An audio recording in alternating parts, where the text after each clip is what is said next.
하나님 말씀 보겠습니다. 창세기 45장 말씀입니다. 창세기 45장 16절부터 28절 끝절까지의 말씀. 창세기 45장 16절부터 28절 끝절까지의 말씀 보겠습니다. 16절부터 저와 한 절씩 읽겠습니다. 요셉의 형들이 왔다는 소문이 바로의 궁에 들림에 바로와 그의 신하들이 기뻐하고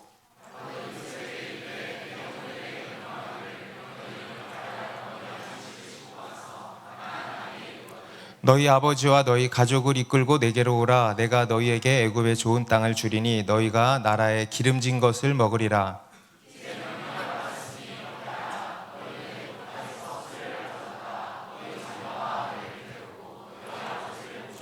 또 너희의 기구를 아끼지 말라. 온 애굽 땅에 좋은 것이 너희 것임이니라.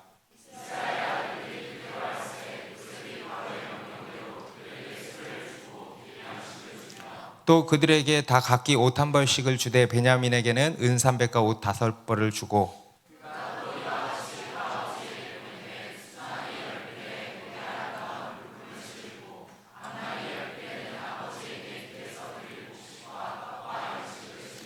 이에 형들을 돌려보내며 그들에게 이르되 당신들은 길에서 다투지 말라 하였더라.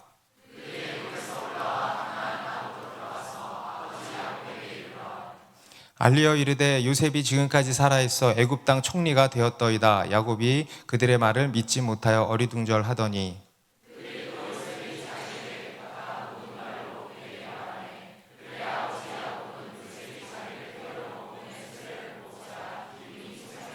같이 읽습니다. 이스라엘이 이르되 조카도다. 내 아들 요셉이 지금까지 살아있으니 내가 죽기 전에 가서 그를 보리라 하니라. 아멘. 네, 나라가 많이 혼란스럽습니다. 다들 지난 한 주 평안하지 못하셨을 거라 생각이 듭니다.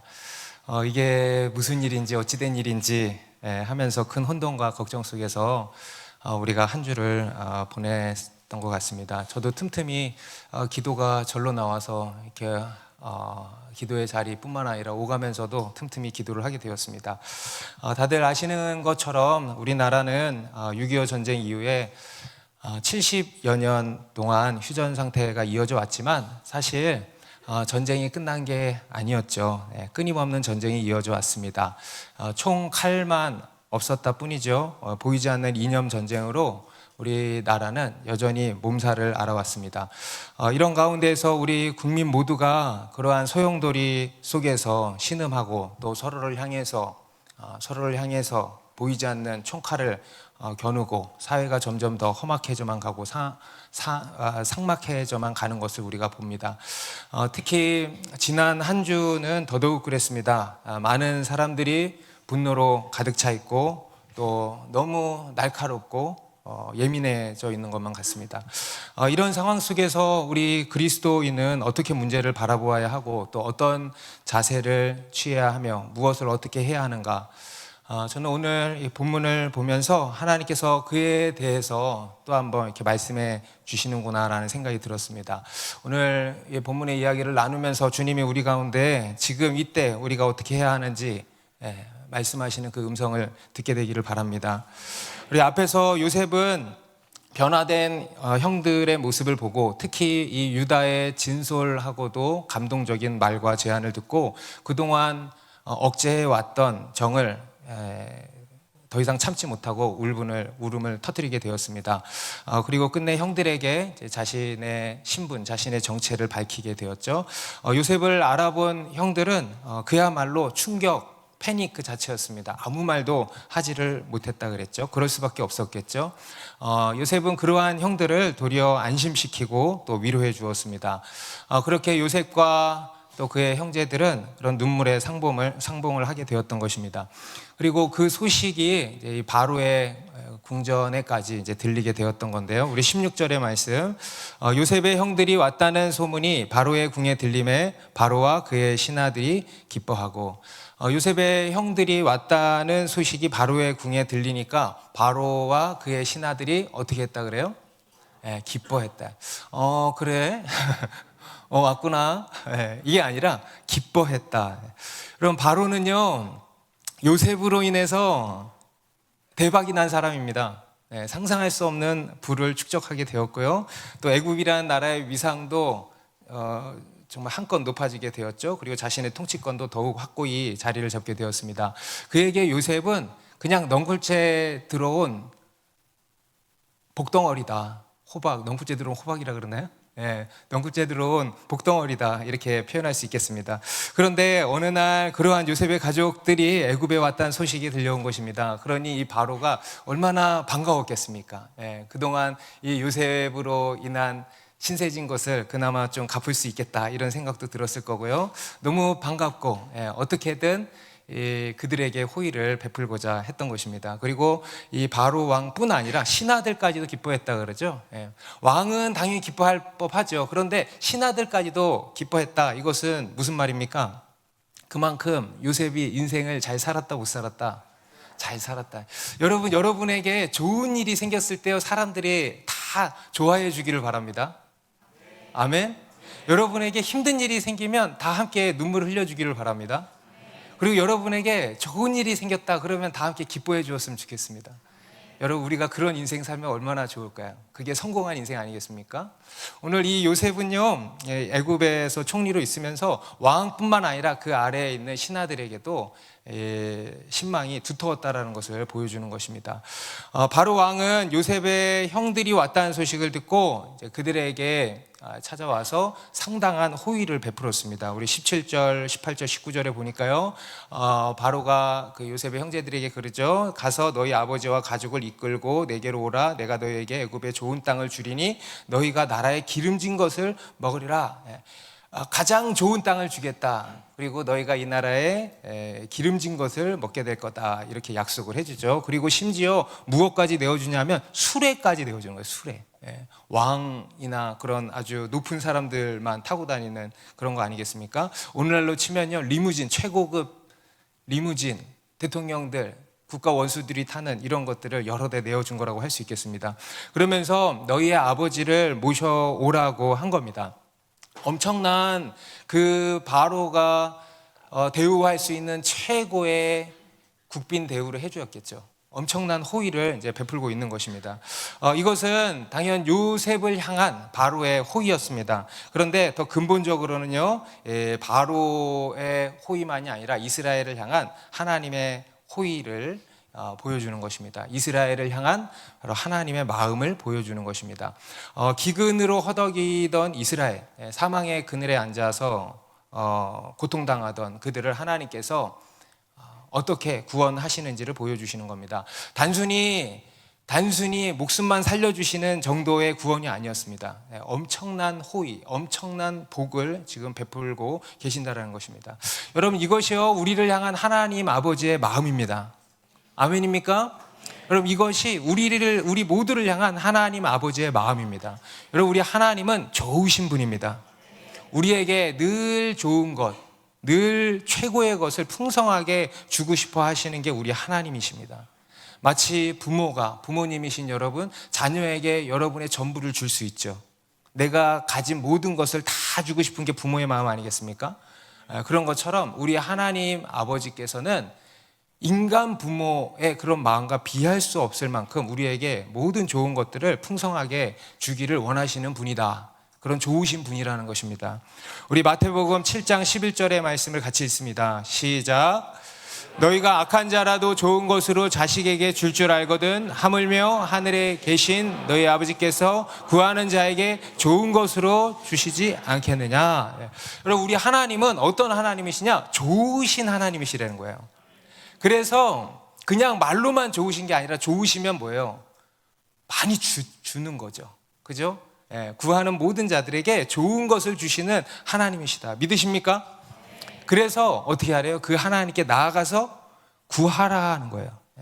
여러분, 그 하나님께 나아가 구하시기 바랍니다. 여러분을 향해 좋은 것들을 이미 다 예비해 놓으셨고요, 그리고 그것들을, 최고의 것들을 주실 줄로 믿습니다.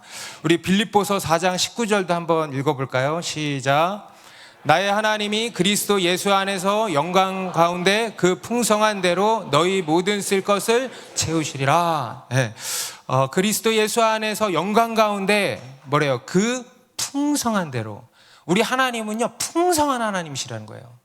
째째한 하나님, 인색한 하나님, 줄까 말까 하다가 탁 주는 하나님, 이게 아니라 풍성한 하나님이시다. 화끈한 하나님이시다. 좋으신 하나님이시다라는 것입니다. 그리고 그 풍성한 대로 너희 모든 쓸 것을 채우신다는 거예요. 믿으십니까? 여러분, 지금까지 하나님이 그렇게 해오셨어요, 안 해오셨어요? 해오셨어요. 그래서 우리가 이 자리에 이렇게 윤기나게 앉아있는 거 아니겠습니까? 네. 여러분, 우리 하나님은요, 우리에게 최고의 것을 주시는 풍성하신 그 하나님이십니다. 다만 우리가 감당할 그릇이 안 돼서 우리가 망할까봐, 그죠? 우리가 자녀에게 다 주고 싶지만 다 주지 않는 이유는 자녀가 망할까봐 그렇잖아요. 그죠? 그래서 그렇게 하시는 거죠. 우리 하나님은요, 하나님의 마음은 그렇습니다. 최고의 것을, 모든 것을 다 주기를 원하시는 그 하나님이시다.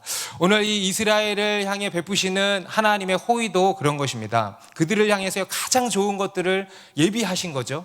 미리 지금 예비해 놓으신 겁니다. 그리고 그것을 베풀어 주고 계시는 것입니다. 그런데 오늘 이 하나님께서 이들에게 주시는 것은요, 단순히 이런 어떤 재물의 복, 어떤 눈에 보이는 물질적인 복, 풍요만이 아니었습니다. 우리가요, 그 안에 담겨 있는 매우 중요한 영적인 의미, 진리가 담겨 있다는 것을 우리가 알아야 됩니다.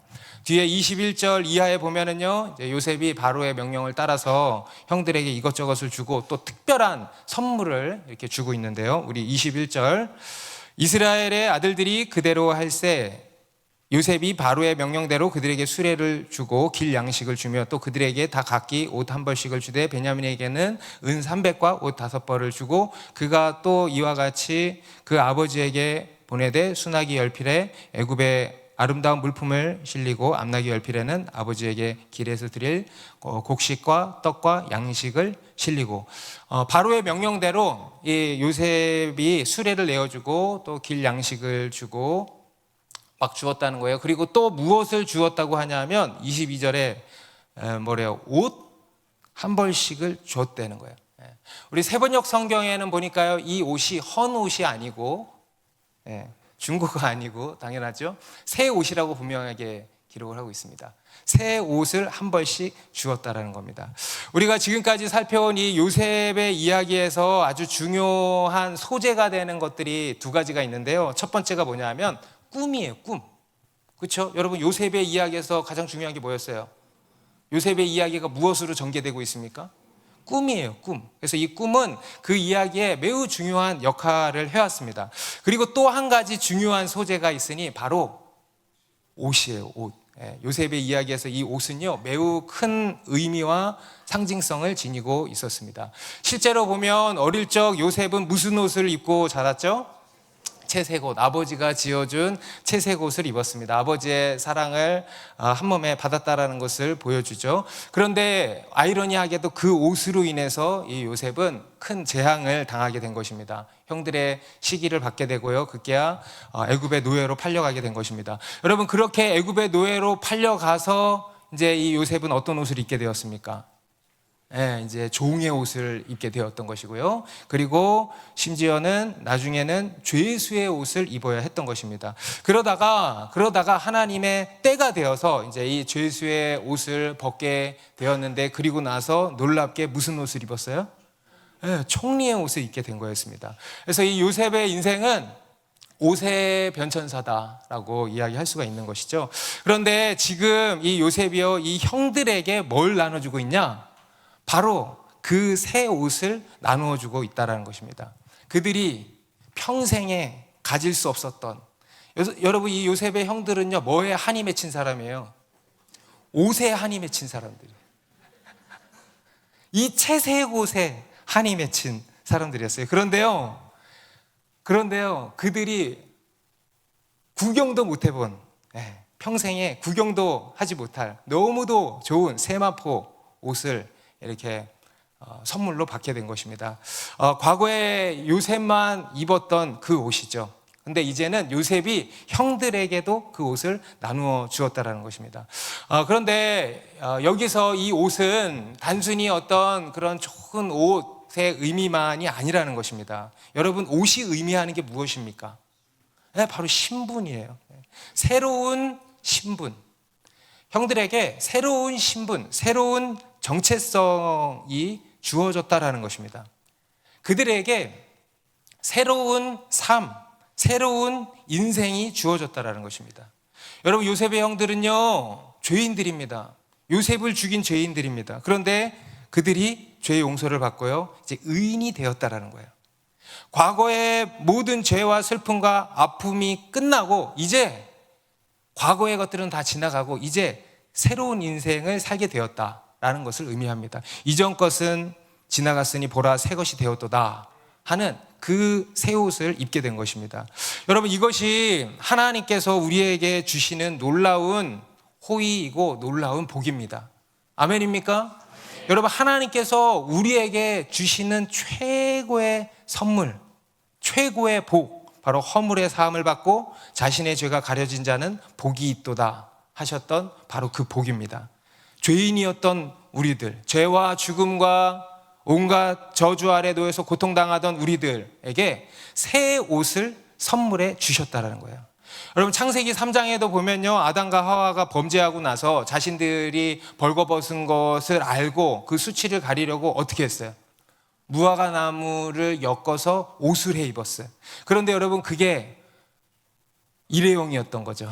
그죠? 하루가 지나면은 그냥 다 말라 비틀어서 그 다음날 다시 입어야 되고 그 다음날 다시 입어야 되고, 어떻게 그들의 허물을 수치를 가릴 수 있겠습니까? 그러니까 하나님께서 21절에 창세기 3장 21절에 어떻게 하셨냐면 가죽 옷을 지어서 입히셨다는 거예요. 마찬가지 새 옷을 주신 것입니다. 여러분, 하나님이, 잘 들으십시오, 하나님이 우리 인간에게 주시는 최고의 선물은 뭐냐? 바로 옷입니다. 새 옷을 주시는 것입니다. 바로 이 예수 그리스도로 말미암는 의의 옷, 칭의라 그러죠. 우리를, 의롭지 않은 우리를 너는 의롭다 그러면 그런 것입니다. 그러한 옷, 칭의의 옷, 새 옷을 선물로 주시는 것입니다. 그래서 우리로 하여금 우리의 모든 죄와 허물을 가리우시고요, 우리를 의롭다 하시고요, 하나님의, 심지어 하나님의 자녀가 되게 하신 것입니다. 아멘? 하나님의 자녀가 되게 하신 거예요. 너는 의롭다. 아멘입니까? 여러분, 의로워요, 안 의로워요? 뭐가 의로워? 죄인이지, 죄인. 죄인 중에 괴수잖아요, 여러분. 그런데 하나님이 그러시는 거예요. 너는 의롭다. 할렐루야. 너는 이제 의롭다. 그러면 그런 것입니다. 하나님이 우리에게 의롭다 하시는 거예요. 그 하나님의 선언을 우리가 온몸으로 입는 것입니다. 그리고 너는 이제 내 아들이다 하시는 거예요. 아들의 옷을 주신 거예요. 우리 고린도후서 5장 17절의 말씀 같이 읽습니다. 시작. 그런즉 누구든지 그리스도 안에 있으면 새로운 피조물이라. 이전 것은 지나갔으니 보라 새 것이 되었도다. 여러분, 믿으십니까? 아는 게 아니고 믿는 거라 그랬어요. 누구든지 그리스도 안에 있으면 뭐다? 새로운 피조물이야. 믿으십니까? 따라하세요. 나는 새 피조물이다. 이전 것은 지나갔으니 보라 새 것이 되었도다. 아멘입니까? 여러분, 이러한 새 옷을 주셨다라는 것입니다. 여러분, 그 옷을 다 받으셨습니까? 그 옷을 지금 다 입고 오셨습니까? 여러분, 이게요, 하나님이 우리에게 주시는 최고의 선물이에요. 옷 선물. 여러분, 옷 좋아하죠? 여러분, 이러한 새 옷, 주님이 주시는 새 옷을 입으시기 바랍니다. 오늘 혹시 교회에 처음 오신 분들 계시다면요, 오늘 주님이 여러분에게 이 옷을 선물로 주시려고 이 자리로 부르신 거예요. 이 새 옷을 다 받으시고 다 입고 다음 주에부터 계속 나오시기 바랍니다. 여러분, 이 새 옷을 입으면 어떻게 되는지 아세요? 정말 놀라운 인생을, 새로운 인생을 살게 되는 것입니다. 그동안은 향방 없이 고아처럼 방황하면서 세상이 여기다 하면 저리로 끌려가고 저기다 하면 저리로 끌려가고 하면서 맨날 사기당하고 사는 게 우리의 인생이었는데요, 이제는요, 우리 인생의 목적과 방향을 찾게 돼요. 바로 하나님의 계획, 우리를 향한 하나님의 계획을 알게 되고 그 계획을 따라 사는 인생이 되는 거예요. 그리고 하나님이 인도해 주시는 인생을 살게 되는 거예요. 여러분, 우리는 누가 나를 좀 인도해 주기를 바라지 않습니까? 어디로 가야 될지 모르니까. 근데요, 하나님이 우리를 인도해 주신다. 우리의 선한 목자가 되어 주신다. 그리고 우리를 책임져 주신다라는 것입니다. 할렐루야. 하나님께서 우리를 책임져 주신대요. 놀라워요, 안 놀라워요? 놀라운 인생을 우리가 살게 되는 것입니다. 오늘 본문에서도요, 요셉의 형제들에게 하나님이 어떻게 하십니까? 수레도 주고 길냥식도 주고 또 모든 것들을 다 책임져 주고 있어요. 심지어는 보니까 이 베냐민에게는 은 300이랑 옷 5벌을 줬대. 여러분, 은 300이 얼마인지 아세요? 30년치 연봉이에요. 그 당시 30년치 연봉, 10억이 넘는 금액이에요. 그러니까 어마어마한 금액을 준 거죠. 무슨 말이냐면요, 하나님이 책임져 주신다는 거예요. 여러분, 믿으십니까? 우리 로마서 8장 32절 말씀도 같이 읽습니다. 시작. 자기 아들을 아끼지 아니하시고 우리 모든 사람을 위하여 내주시니가 어찌 그 아들과 함께 모든 것을 우리에게 주시지 않겠. 아들을 아끼지 아니하시고 내주신 하나님이 아들만 주시고 어찌 그 모든 것들을 주시지 않겠냐? 반드시 주신다 이거죠. 무슨 얘기냐면 하나님이 책임져 주신다는 거예요. 하나님이 책임져 주신다는 거예요. 여러분의 인생이 하나님이 책임지시는 인생이 되기를 바랍니다. 여러분, 이것이 하나님께서 우리에게 주시는 복입니다. 단순히 이런저런 재물의 복, 물질적인 어떤 복, 성공의 복 이런 것이 아니고요, 그 이상의 새 옷을 주신다는 거예요. 곧 새로운 정체성, 새로운 존재, 우리로 새로운 존재가 되게 하신다는 겁니다. 새로운 인생을 선물로 주신다는 거예요. 곧 하나님의 자녀가 되는 권세를 주시는 거예요. 여러분, 자녀는 염려하지 않습니다. 부모가 염려하죠. 여러분의 자녀가 염려합니까? 우리 갈래비가 염려하는 거 봤어요? 네. 부모가 염려하죠. 자녀는 염려하지 않습니다. 자녀는, 아들은 걱정하지 않습니다. 왜냐하면 아버지가 책임지는 것을 알기 때문에. 그래서 여러분, 자녀가 되셔야 됩니다. 누구의 자녀가 되셔야 되겠어요? 하나님의 자녀가 되시기 바랍니다. 여러분, 그러한 복을 우리에게 주셨다라는 겁니다. 그런데 이제 오늘 본문에 보니까요, 오늘 이 바로 왕이 그러한 호의를 이 요셉의 형들에게 베풀면서 한 가지 당부, 특별한 주문을 하는데요. 20절의 말씀 같이 읽습니다. 시작. 또 너희의 기구를 아끼지 말라. 온 애굽 땅에 좋은 것이 다. 바로가 너희의 아버지와 가족들을 다 데리고 와라. 내가 좋은 땅을 주고 다 아주 너희가 기름진 것을 먹게 해주겠다라고 하면서 뭐라고 하냐면, 올 때 말이야, 너희의 기구는 아끼지 말아라 이거야. 무슨 얘기냐면요, 과거에 너희가 쓰던 이삿짐들 다 버리고 오라는 얘기야. 세번역 성경은 이렇게 말씀하는데요, 이집트 온 땅 가운데서도 가장 좋은 땅이 그들의 것이 될 터이니 가지고 있는 물건들은 미련 없이 버리고 오라고 하시오. 가지고 있는 물건들은 미련 없이 버리고 오라고 하시오. 여러분, 한번 생각해 보십시오. 제가 시골을 비하하는 건 아닙니다만 예화니까 용서하시고 들으세요. 저 시골 깡촌에서 너무 가난하게 살다가 냄비도 떼어서 쓰고, 여러분 냄비 떼어서 쓰는 거 알아요? 뭔지? 옛날에는 냄비를 떼워서 썼어요. 그리고 옷도 기워서 입고 꼬매서 입고 하다가, 어떻게 하다가 서울에 이 부자 동네에 궁궐 같은 집에, 그 안에 풀옵션이야, 풀옵션. 모든 것이 다 구비되어 있는 집에 들어오게 된 거예요. 옷장에도 열어보니까요, 옷이 가득 차 있어요. 모든 것이 최고급으로 다 구비되어 있습니다. 그런데 거기에 이전에 쓰던, 떼웠던 냄비, 기웠던 옷가지들 다 챙기고 와 봐야 어떻게 할까? 쓰레기밖에 안 돼. 우리 앞에서도 요셉의 형제들이 집에서 이것저것 막 챙겨왔잖아요. 애굽의 총리에게 선물로 주려고. 근데 그 애굽의 총리의 집에 초대받아가지고 그 거대한 식탁에서 자기 것들을 꺼내서 진열을 했을 때 그게 뭐가 됐어요? 음스가 됐잖아요. 음스. 음식물 쓰레기가 됐잖아요. 마찬가지예요. 상상을 해보십시오. 여러분, 그 궁궐 같은 집에 과거에 내가 쓰던 그 때웠던 냄비, 기웠던 옷들을 막 이렇게 가지고 온다고 해보십시오. 쓰레기예요, 쓰레기. 죄송한 표현이지만. 아무 쓸모가 없는 거예요. 다 그냥 버려야 했던 것입니다. 여러분, 이것이 의미하는 바가 무엇일까요? 여러분, 우리가 세수를 담으려면 어떻게 해야 된다? 새 부대가 필요하다. 과거의 것들을 다 청산해야 된다는 거예요. 과거에 여러분 새로운 인생을 살려면은요, 과거의 것들을 가지고 오면 돼요, 안 돼요? 안 되는 거예요. 과거의 내 생각, 내 습성, 모든 것들 다 버리고 와야 돼. 과거의 내 라이프 스타일 버려야 돼. 습관 다 버려야 돼. 여러분, 거지로 살다가 왕이 돼서 왕의 자녀가 되어서 궁궐에서 살아야 됩니다. 그럼 어떻게 살아야 됩니까? 왕처럼 살아야 돼. 과거에 거지로 살던 모든 근성들은 다 청산해야 되는 거예요.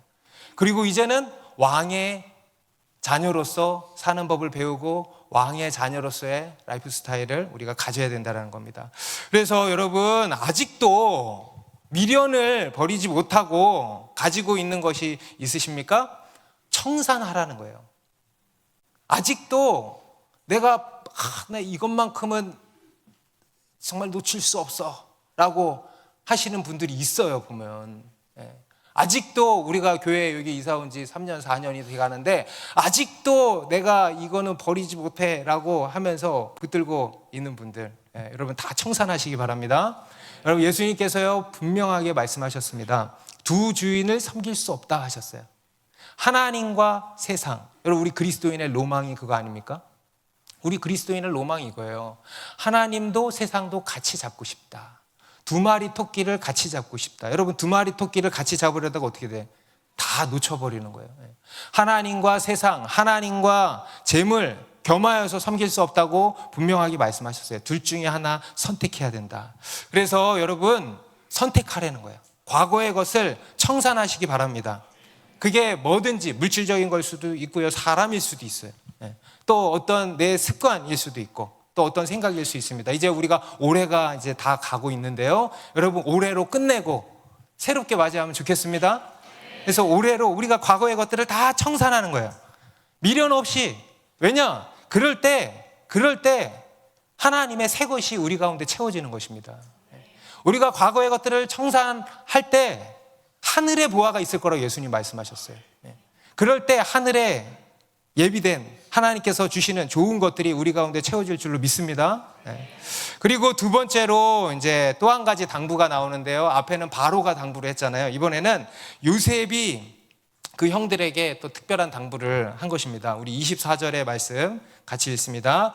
이에 형들을 돌려보내며 그들에게 이르되 당신들은 길에서 다투지 말라 하였더라. 형들을 돌려보내면서 요셉이 한 가지 아주 의미심장한 당부를 해요. 경고를 합니다. 형들, 가다가 싸우지 마십시오. 당신들은 길에서 다투지 마십시오. 그것이 우려가 되었던 것입니다. 왜 우려가 되었을까요? 왜, 무엇 때문에 형들이 싸울 거라고 요셉이 짐작을 했던 것일까요? 여러분, 우리가 왜 싸우는 것입니까? 여러분, 지금 우리나라가 막 지금 난리가 났잖아요. 왜 이토록 싸우고 있는 것입니까? 우리가 싸우게 되는 근본적인 이유는 하나예요. 서로 탓하는 거예요. 이 요셉의 형들은요, 돌아가면서 서로 탓할 수 있었다는 거예요. 너 때문이야, 너 때문이야, 너 때문이야, 너 때문이야, 너 때문이야, 너 때문이야 하면서 싸울 수 있었다는 것입니다. 여러분, 우리가요 싸우는 이유는요, 뭐 표면적인 이유는 여러 개가 있지만요, 근본적으로는 딱 하나입니다. 나는 옳고 너는 틀렸다 하니까 싸우는 거예요. 서로를 향해서 손가락질 하면서 남 탓하면서 싸우는 거예요. 이게 네 때문이다, 아니 네 때문이다 하면서 싸우는 거예요. 지금도 이 세상을 보십시오. 다 싸우는 것들이 다 뭡니까? 이거 아닙니까? 서로를 탓하는 거예요. 나는 옳고 너는 틀렸다 하는 거예요. 나는 다 하는 얘기들 보면요, 다 정의의 사도들이야. 다 나는 정의 편이고 너는 불의하다 이거예요. 이게 우리 인간입니다. 이것이 사람들의 외치는 소리들이요, 다 이런 거예요. 나는 옳고 너는 틀렸다. 여러분, 혹시 최근에 누군가와 다투신 일이 있으신지 모르겠습니다. 만약 그렇다면요, 여러분 그 원인도 마찬가지일 것입니다. 나는 옳고 너는 틀렸다 하니까 서로 싸우게 되는 거예요. 그런데 여러분, 우리 그리스도인은 어떤 사람들이냐 하면요, 우리 그리스도인, 세상 사람들은 손가락질 하지만 나는 옳고 너는 틀렸다 하지만 우리 그리스도인은 어떤 사람들이냐면 나를 돌아보는 자들입니다. 우리 그리스도인은요, 나를 돌아보는 자들이에요. 나의 죄인됨, 내가 죄인인 것을 아는 자들이에요. 그게 그리스도인이에요. 그래서 우리 그리스도인은 어떤 일, 어떤 문제 앞에서요, 항상 어떻게 반응하냐면 나 때문입니다. 따라해보세요. 나 때문입니다. 네. 여러분, 우리 그리스도인은요, 요나예요. 요나가 뭔지 아세요? 요놈의 나 때문에. 요나. 여러분, 우리는 요나예요. 요놈의 나 때문에. 네. 여러분, 이렇게 해보세요. 그리고 이렇게 해보세요. 네. 이렇게 하지 말고 우리는 이렇게 해야 돼. 요나예요. 요놈의 나 때문이. 실제로 그렇습니다. 여러분, 우리 그리스도인은 어떤 사람들이냐? 자기가 죄인인 줄을 아는 사람이 그리스도인입니다. 그래서 그리스도인이 된 사람들이에요. 여러분, 죄인이 누구고 의인은 또 누구입니까? 여러분, 예수님께서 그러셨죠. 나는 의인을 부르러 온 것이 아니고 죄인을 부르러 왔다 하셨는데, 그때 죄인은 누구고 의인은 누굽니까? 죄를 지은 사람이 죄인이고 죄 없는 사람이 의인입니까? 아니죠. 이 세상은 다 죄인들이에요. 그런데 자기가 죄인인 것을 깨닫고 아는 사람이 죄인이고요, 그걸 모르는 게 의인이라고 예수님이 표현을 하신 거예요. 진짜 의인이 아니고 자기가 죄인인 줄을 모르는 게 의인이에요. 그런데 우리 인간은요, 다 의인이 되어 있다는 거예요. 그런데 우리 그리스도인은 어떤 사람들이냐면 죄인들이라는 거예요. 사람은 다 거짓되되, 나는 다 거짓되되 하나님은 참되시다 하는 것이 그리스도인입니다. 그래서 우리 그리스도인은 모든 문제 앞에서요, 책임의식이 있어야 되는 거예요. 나 때문이다. 나는 정치인이 아니까 책임이 없어. 아니에요. 나 때문이에요. 여러분, 지금 우리나라가 왜 이런지 아세요? 누구 때문인지 아세요? 누구 때문이에요? 나 때문이에요. 나 때문에. 대통령 때문이 아니에요. 어떤 정당 정치인 때문이 아니에요. 누구 때문이냐? 나 때문이에요. 정말 그렇지 않습니까, 여러분? 우리가 기도하지 않고 방관하고만 있었잖아요. 물론 정치인들에게 책임이 있죠. 그런데요, 그것은 또한 누구 책임이냐? 나 때문이에요. 나 때문에. 여러분, 우리 교회에 어떤 큰 문제가 생겼습니다. 예를 들어서 큰 문제가 생겼습니다. 그러면 그거 누구 책임이에요? 누구 때문입니까? 저 때문이에요. 저 때문일 것입니다. 어떤 문제일지 모르겠지만 분명히 모든 문제는 다 저 때문일 것입니다. 그런데요, 그것은 또한 누구 때문이겠습니까? 여러분 때문이에요. 여러분 때문이에요. 저 때문이고, 그리고 그것은 또한 누구 때문이에요? 여러분 때문이라고요. 여러분이 기도하지 않은 것 때문이에요. 여러분, 우리는요, 서로 책임을 지는 거예요. 세상은 서로 책임을 전가하잖아요. 그런데 우리 그리스도인은 서로 책임을 지는 거예요. 나 때문입니다. 나 때문입니다. 여러분, 이게 세상과 다른 교회 아닙니까? 우리 그리스도인은 누구냐? 죄인들이에요. 나 때문입니다. 책임의식을 아는 자들입니다. 그런데 우리는 그것을 생각하지 못한다는 겁니다. 자꾸 화살을 자꾸 다른 누군가를 향한다는 거예요. 남 탓을 한다는 거예요. 오늘 이 요셉의 형들도 그럴 수 있었던 겁니다. 요셉은 그것을 잘 안 거예요. 형들을 잘 안 거예요. 인간이 어떤지를 잘 안 거예요. 그래서 지금 경고를 하고 있는 겁니다. 가는 길에 싸우지 말라. 가는 길에 싸우지 말라. 여러분, 우리가 어떤 위기의 때가 오면요, 싸우지 않습니다. 어떤 위기가 오잖아요. 그럼 똘똘 뭉칩니다. 대동단결하게 되고요, 하나가 됩니다. 그런데요, 그 위기가 지나가잖아요. 그 문제가 해결이 되고 무언가 승리하고 성공하잖아요. 그럼요, 그때부터 내부적으로 싸우고 분열하게 될 때가 많아요. 싸우기가 쉬워요. 우리가 가난하고 힘들 때는 콩 한 쪽도 나눠 먹는다 그러잖아요. 서로 섬기고 또 자기를 먼저 희생하고 하면서 하나 됩니다. 그런데요, 우리가 언제 싸우냐면요, 살만해지면 싸우더라고. 그렇지 않습니까? 여러분, 가정에 어떤 위기가 찾아올 때는요, 다 대동단결이야. 하나 돼. 그런데요, 살만해지잖아요? 그럼 싸워요. 그게 우리 인간입니다. 오늘 이 요셉의 형제들도요, 큰 위기가 지나가고 모든 게 다 잘 됐어요. 모든 게 다 잘 되는 정도가 아니고 잘 되고 대빵 잘 됐잖아요. 엄청난 선물도 받아서 양손 가득히 막 끌고, 베냐민은 10억을 넘게 받아가지고 캐시로, 아니 캐시는 아니지, 아무튼 그렇게 왔어요. 그런데요, 그럴 때 조심해야 된다는 거예요.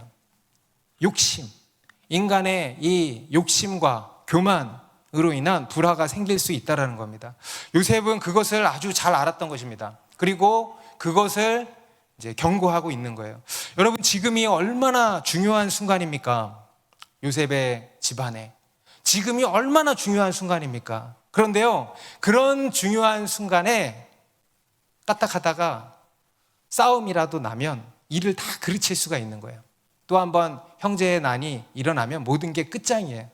여러분, 원수는 늘 호시탐탐 우리를 노리고 있다는 것을 기억하셔야 됩니다. 어떻게든 우리를 걸려 넘어지게 만들려고 하는 게 원수입니다. 특히 오늘 이 요셉이 경고하는 것처럼 분쟁을 통해서, 또 싸움을 통해서 하나님의 일이 서지 못하도록 방해를 한다는 것입니다. 요셉은요, 그것을 알고 경고하고 있는 거예요. 길에서 다투지 말라, 싸우지 말라. 여러분, 우리도요, 지금 얼마나 중요한 때인지 아세요? 우리 국가적으로도 그렇고 우리 교회적으로도 그렇고요. 그렇기 때문에 우리 개인적으로도 그런 것입니다. 여러 면에서 골든타임이라는 이야기들을 많이 하지 않습니까? 정말 그런 시간입니다.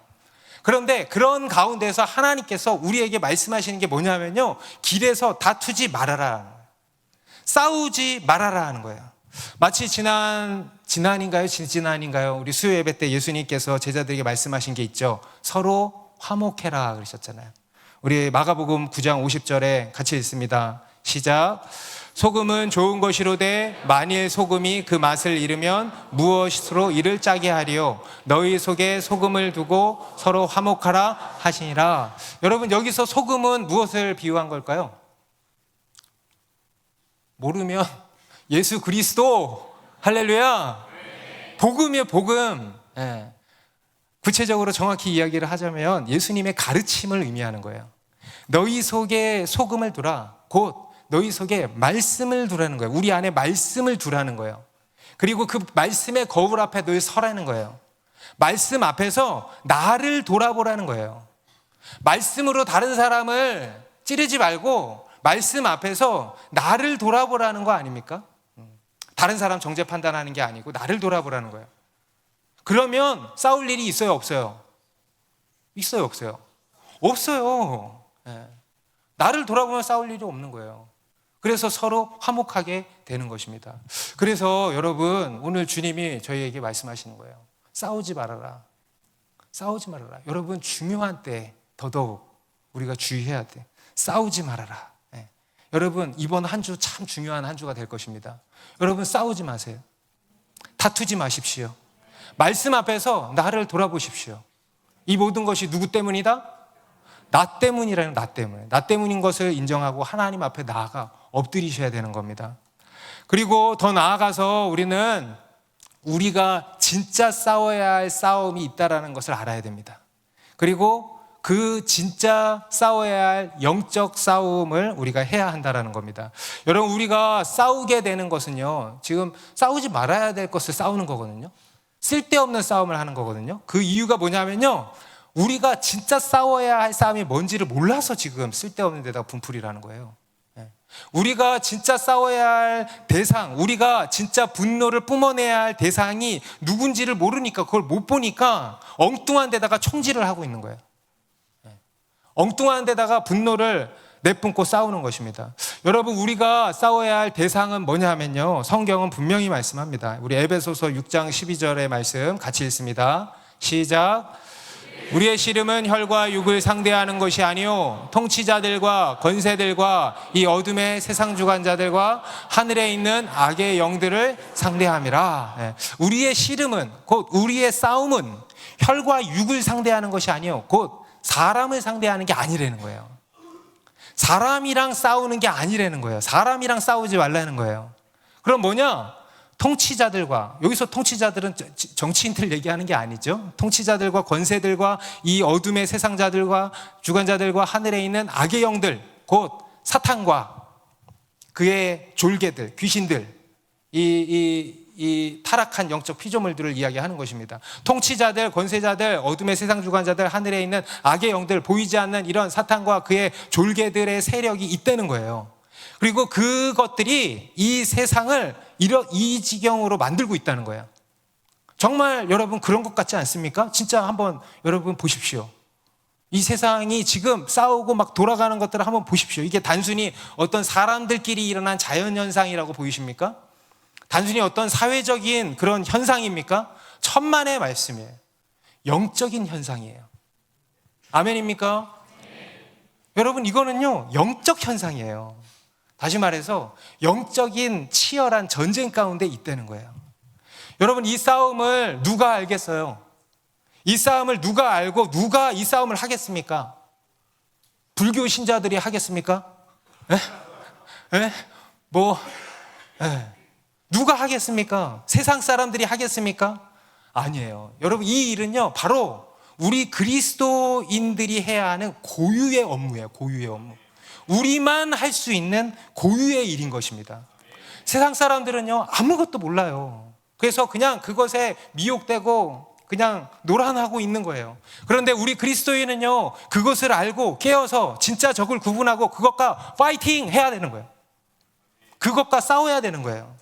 여러분 오직 교회만이 이 일을 할 수 있는 겁니다. 오직 교회에만 그것을 할 수 있는 힘과 권세가 있는 것입니다. 여러분 대통령에게도 힘이 있죠. 국회에도 힘이 있죠. 그런데 여러분 그 힘으로 어떻게 됩니까? 이렇게 되는 거예요. 그런데요 여러분 교회에는 그 힘보다 더 크고 근본적인 힘이 있습니다. 교회에는 그보다 더 크고 근본적인 권세가 있습니다. 예수님께서도 마태복음 16장 18절에서 음부의 권세가 교회를 결코 이기지 못한다고 말씀하셨어요. 내가 천국 열쇠를 주리니 내가 땅에서 무엇이든지 매면 하늘에서도 매일 것이요 내가 땅에서 무엇이든지 풀면 하늘에서도 풀리리라 말씀하셨어요. 여러분 이게 바로 교회의 권세예요. 하늘의 권세를 교회에 주셨다라는 거예요. 이게 뭐냐? 바로 기도예요. 기도. 여러분 기도는 놀라운 것입니다. 기도는 하나님이 우리에게 주신 유일한 놀라운 권세고 힘이고 능력입니다. 기도는 가장 실제적인 해결책입니다. 기도 외에 이 같은 종류가 나갈 수 없다고 하셨는데요. 지금 이 일은요 오직 기도로만 풀리는 일이에요. 우리가 기도할 때 원수마귀하는 모든 일들이 묶임을 받고 힘을 잃게 될 것입니다.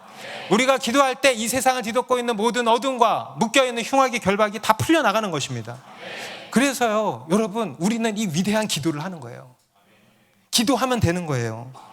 그 권세를 가지고 여러분 우리 한 사람 한 사람도 기도하지만 뭐가 기도하냐? 교회가 기도하는 거예요. 교회가 기도할 때 베드로를 가두고 있었던 감옥문이 풀렸습니다. 교회가 기도할 때 여러분 교회가 기도할 때요 놀라운 역사들이 일어났어요. 우리가 내일부터 다시 10시 온라인 기도회가 시작이 되잖아요. 그죠? 여러분 우리가 한데 다 모이지는 못해도 온라인으로라도 모여서 이 하나님이 우리에게 주신 이 천국 열쇠를 가지고 부르짖어야 되겠습니다. 그러면 하나님께서 놀랍게 일하실 줄로 믿습니다. 그리고 또 오늘 본문을 통해서 마지막으로 하나님이 우리에게 주시는 또 한 가지 메시지가 있습니다. 요셉의 형들이 이제 집에 돌아가서 아버지 야곱에게 애굽에서 있었던 일들을 다 이야기를 한 거예요. 그게 이제 뒤에 25절부터 27절까지의 내용인데요. 여기 보니까 야곱이 그 이야기를 듣고 믿어요, 안 믿어요? 당연히 못 믿죠. 이게 무슨 자다가 봉창 두드리는 소리냐 하면서 니네 또 무슨 헛소리를 하는 거냐 하면서 당연히 못 믿죠. 여기 보니까 어리둥절했다. 믿지 못하고 어리둥절했다 그랬어요. 그런데요, 뭘 보고 믿냐? 수레를 보고 믿는 거야. 이게 뭐야? 옷, 이게 뭐야? 그리고 그 외에 은 300세겔, 이게 뭐야? 그러니까 믿기 시작한 거예요. 죽었던 요셉이 살아 돌아온 것입니다. 그것도 애굽의 총리가 돼서 살아 돌아온 거예요. 부활이죠. 할렐루야. 부활. 여러분, 우리 하나님은 부활의 하나님이세요. 우리 하나님은 놀라운 반전의 하나님이십니다. 그래서 이 이스라엘의 아들들의 이야기를 듣고 뭐라고 하냐? 마지막 28절 같이 읽습니다. 시작. 이스라엘이 이르되 조카도다, 내 아들 요셉이 지금까지 살아있으니 내가 죽기 전에 가서 그를 보리라 하니라.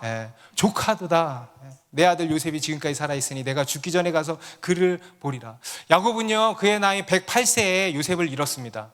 그리고 22년이 지난 지금 130세에 다시 요셉을 만났어요. 그리고 뒤에 17년을 애굽에서 요셉과 함께 더 살다가 147세에 죽습니다. 이스라엘은 자신이 요셉을 보게 될 거라고 꿈에도 생각 못했을 거예요. 꿈에도. 그죠? 상상도 못했을 것입니다. 그런데요, 그 요셉을 보게 된 거예요. 그리고 이제는 이렇게 고백하는 겁니다. 내가 죽기 전에 가서 그를 보리라. 이 이스라엘은요, 일어나지 못하고 누워만 있었을 거예요. 그런데요, 기운이 생긴 거예요. 내가 죽기 전에 가서 그를 보리라. 여러분, 이것은 단순히 그의 사랑하는 아들을 보게 되리라는 개인적인 소망이기도 하겠습니다만 궁극적으로는 무엇입니까? 하나님의 꿈, 하나님이 우리에게 주신 꿈을 이루신 것을 보리라 하는 거예요. 요셉에게 주신 그 꿈, 아브라함에게 주신 그 꿈, 요셉에게 주신 그 꿈, 해와 달과 11별이 나를 둘러싸고 절하더이다 했던 그 꿈, 비록 그 당시에는 꿀밤 먹이면서 시끄러 했지만 그 꿈을 야곱도 그 속에 간직했다라는 거예요. 그런데 이제는 완전히 사라져버린 꿈이죠. 그런데 그 꿈을 하나님이 이루신 거예요. 그것을 보게 하신다라는 것입니다.